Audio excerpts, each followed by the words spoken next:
तर वैष्णवी हगवणे मृत्यू प्रकरणातल्या आरोपींना आजच कोर्टात हजर केलं जाणार आहे। आरोपी राजेंद्र आणि सुशील हगवणेंना शिवाजीनगर कोर्टात हजर केलं जात आहे। राजेंद्र हगवणे आणि सुशील हगवणेंना यापूर्वीच पोलिसांनी अटक केली आहे। बावधन पोलिसांकडून ही कारवाई झाली। 7 दिवसांपासून हे दोघेही फरार होते। राजेंद्र आणि सुशीलला नेमकी कुणी मदत केली आहे, ते कुठे लपून बसले होते याकरता पोलीस आरोपींच्या कोठडीची मागणी करणार आहेत। त्यामुळे बावधन पोलीस नेमकी किती दिवसांची कोठडी मागतायत याकडे सर्वांचं लक्ष आहे।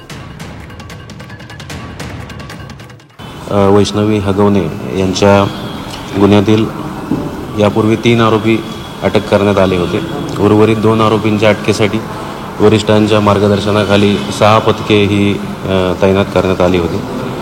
पैकी 2 आरोपी जे आहेत राजेंद्र तुकाराम हगवणे सासरा आणि सुशील राजेंद्र हगवणे दीर यांना आज पहाटे आमच्या पथकाने पुणे स्वारगेट येथून ताब्यात घेतलेलं आहे। त्यांना अटक करण्यात आलेली आहे। त्यांना माननीय न्यायालयापुढे आता PCR साठी पेश करण्यात येणार आहे।